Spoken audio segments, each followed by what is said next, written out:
Yo, it's Marty VR, and today we're talking about the best way to connect your Quest 3 to your PC. So we're gonna talk about the best way, which spoiler alert is virtual desktop. I'm gonna show you guys how to install everything, how to set it up, and then I'm gonna show you some gameplay using virtual desktop. So let's go ahead and get into it. You know I don't like being around the bush. All right, guys, this is the virtual desktop website. So first step in this, make sure you download virtual desktop for your desktop. So let's go click the download streamer app button right here for either PC and or Mac. Do that, install it, and then we move on to step 2. Now we're ready for step 2. So this is the virtual desktop streaming app for PC. So you have a bunch of different options here, but first we're gonna go to the options tab and pick out your codec. So you have a bunch of different options for a codec. You can do automatic, which I really wouldn't recommend because I mean, it can do any of them. You have H.264, which is mostly CPU based. Then you have HEVC, which is more GPU based. And then our last one, which is the one I'm going to be using today, which honestly is the best one out right now, if you have a 40 series GPU, which I do, and that is AV1 Quest 3. So this is the newest codec that Guy Golden, the developer of Virtual Desktop, added, and it is powerful. Very low latency, and I'm going to show you guys when we actually play the game. It's really, really good, I'm not going to lie. If you have a 40 series GPU, try it out, see if it works for you.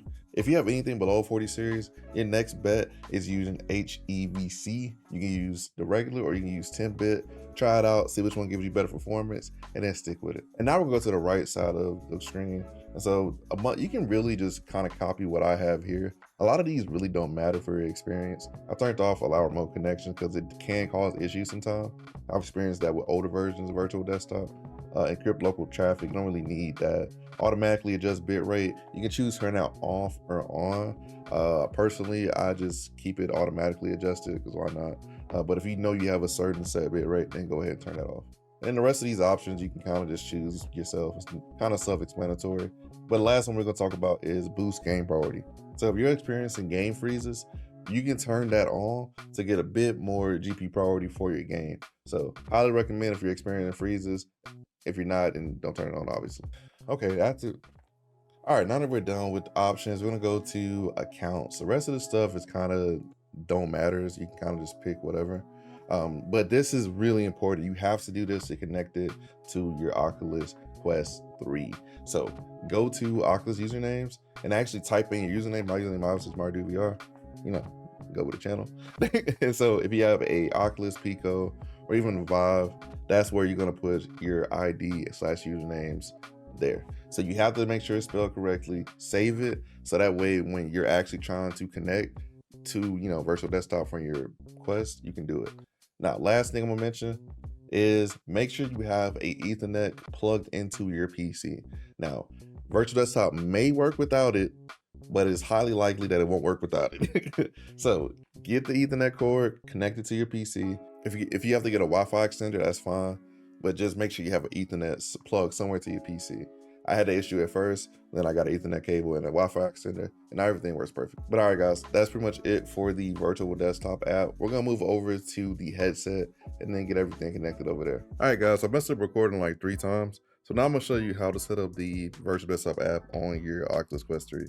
So I'm gonna go to store, go there, type in virtual desktop. You got a little keyboard down there, but I got it right here.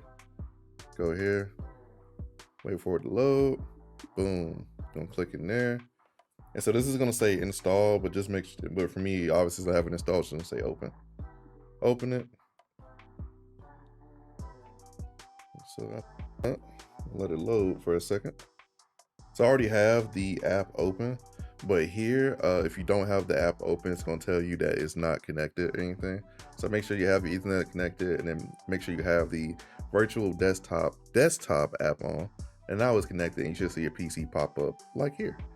So now we're gonna go to settings and move this window a little bit. We're actually going to stream. We're going to stream. I'm going to explain to you guys the different settings. So this is your VR graphics quality, and it's pretty straightforward and laid out pretty simple. Since I have a RTX 4090 card, I usually do godlike because my PC can handle it. If I'm streaming, I might turn down to ultra or high just to put less burden on my PC. And so also for our VR frame rate, which you see right here, you have 4 options. You have 72 frames, 80 frames, 120 frames, or 90 frames. So usually what I do is I'll stick to 90 frames because 120 is kind of overkill, to be honest with you. and most games will take too much compute to really reach that 120. Next, we have VR bitrate. So I set mine all the way up to 200 megabits per second. Most people probably want to go lower on this depending on how strong your Wi-Fi 6 router is. So definitely test that out, play with it, see what you can get and what's the max you'll get, because the higher the bitrate, the better your image quality is going to look. So 200 bitrate looks amazing, not gonna lie. Next, we have our sharpening algorithm. So this is the contrast adaptive sharpening algorithm. And basically I turn this to 100% so it makes sure that the image quality looks the best that I can get it. Next, we have VR pass-through. This blends VR games with your environment. Usable also up to 90 frames per second. I haven't played anything that this actually works for, but Gamertag does have a video right now where he actually is playing retro games, kind of like in mixed reality. It's really cool. And then gamma's self-explanatory. Basically, it makes your image brighter or darker. And then you have synchronous space warp. And so this causes a PC to kind of generate frames for you when some certain games lose performance. So this can help with performance. I usually keep it disabled because I have a stronger PC, so I really don't need it per se. But if you're running a more intense game, you might want to keep it on automatic, and it will dumb down the graphics for you, as you need. All right, next we have advanced options. So Snapdragon Super Resolution, I keep that on because it upscales the image to increase detail, and it looks really good. And I think it's only for the Quest 3. Oop, let me do that. Next, we have advanced options. We have the Snapdragon Game Super Resolution. And I usually keep this on because it does increase the image detail by a lot. And I think it's only for the Quest 3, so definitely keep that enabled if you can. I also have video buffering enabled to reduce occasional stutters. Obviously, track controllers. And you have two options here. You can increase color vibrance, which does make the colors pop out a little bit more. I usually turn that off. Just kind of give my games that base look. And then you also have increased video nominal range, which will make darker colors darker and brighter colors brighter. And lastly, we have performance overlay. So this is how you're gonna see your frames per second, your latency and all that good stuff. So you can have it off while you play, obviously, but I'm gonna have it on so I can show you guys the actual performance. All right, next we have settings. So this is basically your desktop settings, because in virtual desktop, you can actually see, your desktop, kind of like it's implied. And so you can have it up to 120 if you're watching videos and stuff. You can have it to 90. You can do medium environment quality, which is the environment is what's around us right now, the space. So I usually keep mine on medium because you don't really need to turn all this stuff up. You can also boost clock rates to increase battery usage. And this will basically, use a little bit more power for your headset. So definitely be careful. Play around with these settings. Personally, I don't really touch this page much because most of the settings you're gonna need to touch are gonna be in this streaming tab.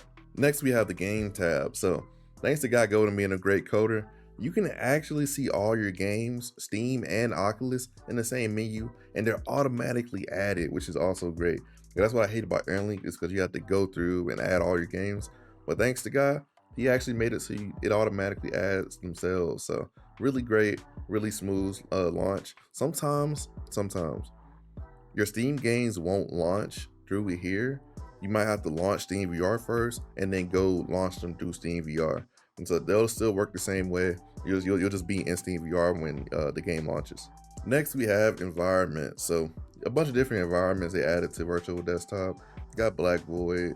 Personally, I like Purple Nebula because I like space. Look at it. All spacey and cool, man.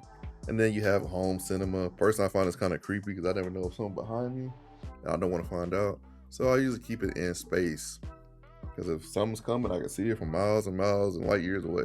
That's pretty much it for the main stuff for the UI. There's like different side stuff like videos you can open through here. You also have your input tab. You can play around with this, see kind of what what settings you really want. You can customize it a lot. There's a lot of customization in Virtual Desktop. That's why I like it over Airlink. But with that being said, we're gonna go ahead and get into a game. So our first game is gonna be Half-Life Alyx, because that's kind of like the crisis for the VR community for PCVR, because that's like the biggest tester for PCVR games. So we're gonna launch that, and then I'm gonna show you guys how it looks. But before we get into that, I'm actually gonna show you guys some more settings around Virtual Desktop. Like you can also switch your monitor here. So you can switch monitors at the bottom. And then you can also pop up a keyboard if you need to type. And hand tracking does work in Virtual Desktop, so you also can do that. So then go up to the top here. You can change the size of the window, change the height. You can reset it, turn that off because that's kind of jarring. You can make it transparent if you want to. Make it so it locks to your head if you're watching movies, you want to turn around and stuff like that. And then you can change the distance. Pretty self-explanatory stuff. Change it if you want a curve on it. And then change the size. So a lot of different options you get. And then the ones at the bottom, those are kind of just customization options. Nothing too serious. But all right, let's go ahead and get into the game because I'm ready to play and show you guys what it looks like. And honestly, this is my first time using the AV1 codec, so I'm actually really excited. All right, guys, now we're in Half-Life Alyx. So as you can see, we did get a low GPU memory detect error, and so that might be an issue, but that does happen sometimes when your settings are a little bit too high for what you're trying to do. So I do have this game like on high and ultra, so we're gonna see if we get any issues. We shouldn't, but we're gonna see. So we're gonna go ahead and hop into the game. Alright guys, so now we're in the game, and I'm not gonna lie, this is my first time trying AV1. Wow. It looks crazy. Performance is really good too. I think we're getting what? Wow. So we're getting some frame drops, but that can be fixed by just lowering our options. But I do just want to look at the weapons here. Wow. It looks crazy in the light. Look at all this detail. But look at the hands. It's actually really impressive. I'm not gonna lie. What I'm gonna do now though, I'm gonna turn down some stuff just so we can see if we can get steadier frames. So let's see. Let's turn down our bit rate from like 200. That might be a little bit too much, but let's turn it down to like 100. Like 101 is fine. We still at 90. Still have the upscaling and stuff going on. So we should see what we get now. Alright, so latency is still around 50 milliseconds. Not bad. Not the best, but not bad. But it feels really good. It feels like 1-1, not gonna lie. Feels really 1-1. I'm not gonna lie, the detail is crazy. I've never seen PCVR this clear. Like even on my Index, my Quest Pro. Wow. I don't even have glasses on. Because as most of you guys know, I wear glasses, so this is like really freaky. Why is my character so tall? It's weird. Anyway. Yeah, this is Half-Life Alyx, guys. This looks great. It's running pretty good. Steady 90. Haven't dropped a frame really. So I turned everything down. So I'm gonna get into a little bit of action and see what goes on. God dang it. That thing closed. Why didn't it open it? There we go. Yeah, everything's running pretty smooth. Oh, poor guy. Cover my face as I go through here. You gonna get up? You gonna get up? Well, honestly, it's just the detail. The detail is crazy. Whoa, I can see stuff floating in the air. I've never noticed that before. Wow. Oh shit, he is. Oh shit.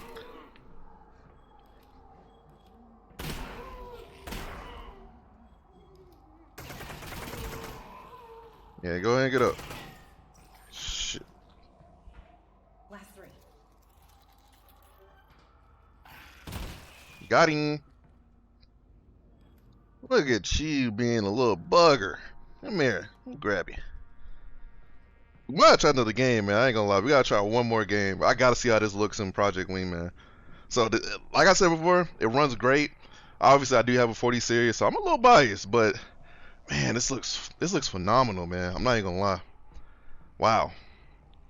That's pretty much it for like the tutorial part of this. If you guys want to see me test out more games, keep watching for sure. Wow, man, look at this stuff. Look at the detail. Wow. What was that? Oh, it's that thing. Oh, shoot that. Yeah. I hate those things. Can I actually do this? I actually want to see this. Ugh. Alright. We're going to switch to Project Wingman because I got to see how that runs. I'm not going to lie. I got to test it out. So we're going to be right back. Alright, guys. So I might have lied. I switched this over to Contractors. I just got to see how this looks in Contractors with you guys. And I'm not gonna lie, it looks really good, man.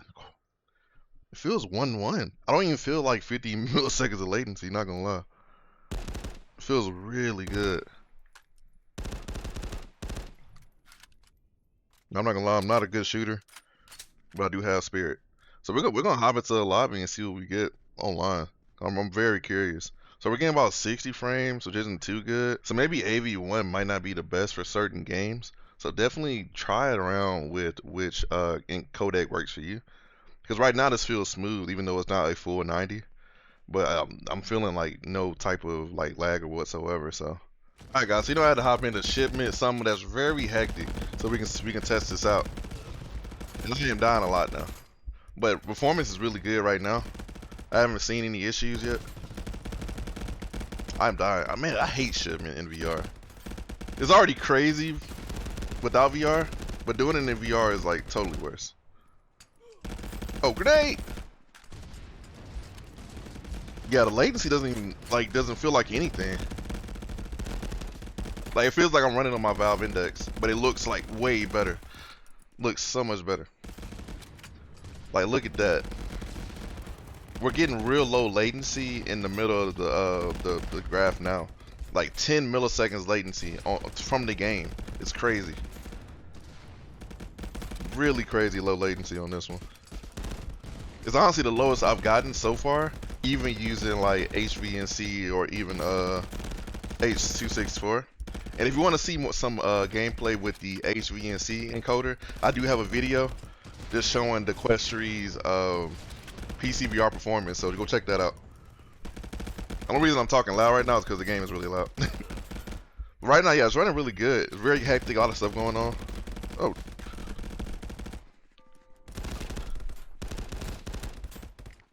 Boy, I got a headshot. At what cost? Alright, so that's pretty much it for that. Alright, so now we're actually going to switch over to Project Wingman so I can actually show you that. Alright guys, something I do want to show you before we get into Project Wingman is that you can launch Steam VR from virtual desktop. So this button will usually say launch, and when it's actually launched, it'll say, exit Steam VR. So you can switch to VR. And now you are in Steam VR, which is really cool because it makes launching some Steam games a lot easier. So we're going to find Project Wingman. Real simple, easy launch. Just go there and then go to play. And you're pretty much in the game. So you can launch in Oculus VR mode or Steam VR mode. Whichever one is better for you. I'm going to launch it in Oculus VR mode because why not? I'm not going to lie, guys. We're already in the start menu and this game looks amazing right now. Wow. Holy clarity. The Quest 3 is fire when it comes to clarity. So we're going to go ahead and launch to the game. Go to campaign. Let's go ahead and resume what we were doing. I haven't got a single frame drop. Yeah, okay, I got a frame drop just then. That's funny. But latency is really low. Frames are pretty steady. Guys, we are in our plane. And this looks crazy. What? This looks nuts. Wow. Holy crap. Look at it. It looks like I'm actually in a plane. I've actually been in a jet before. I got to sit in the front of one, and so this looks like it. Wow. So we're gonna go ahead and fly a little bit, get a little crazy. Wow, look at the lighting. The Quest 3 is impressive, man. This is like the same performance I get playing Link Cable, which is crazy. Cause I'm recording at 1440. Using casting, and I'm using virtual desktop, and I'm getting really good performance. Let's see where the enemies at. So they're behind us. So I'm also going to put gameplay kind of in with me using HVNC and see if you guys can tell the difference whatsoever. So what's only going to change, you're going to see that codec in the performance from AV1 to the other one. So yeah, this looks great, man. I'm not gonna lie, this looks so great. I'm honestly like actually amazed. And we didn't get him. Got him, got a hit. Come on, let's follow. Let's follow. It's crazy I get motion sick playing like Bonework, but I don't get motion sick playing this game. Unless it's gonna turn into a gameplay video. Oh man, you guys are gonna judge me if I miss these shots. Ah man, slippery. Let's go, let's go, let's go, let's go. Come on, hit him, hit him, hit him. Got him. Lame. So let's go, let's turn around. Oh, got a warning. Somebody aiming at us. Oh, see one. Whew. See, let me slow down so I get a turn on him. Got one. Woo! Okay, so before this turns into too long of a gameplay video, because I am having like a lot of fun right now, the performance is really great. I haven't felt any stutters or anything like that. Latency is decently low, considering all I got going on my PC right now. And honestly, I'm having a blast. Looks really good. This is the best I've seen wireless PCVR look, guys. I'm not even gonna lie to you. I'm not exaggerating. It's my honest truth. So I've had 4 Quest headsets. I've had the Quest 1, Quest 2, Quest 3, the Quest Pro. And this is the best I've seen PCVR look. Now the PCVR and the Quest Pro still looks amazing, obviously, but it's just, you can get more power out of this Quest 3, man. It is what it is when it comes to that. So the PCVR performance feels really great. So I highly recommend use virtual desktop. I don't really like AirLink, to be quite honest with you, so I'm not doing a video on it. I could, if you really want me to, I can do a video comparing all of them, but I probably won't unless you guys ask. So join Discord and let me know if you guys actually want to see that, because if y'all don't join Discord and let me know, I probably won't do it. But that's pretty much it. It's Super Mario DVR, out here dodging missiles, and play Project Wingman, bro. It's very good on PCVR. Now do yourself a favor. But just remember, I'm gonna do with a VR headset.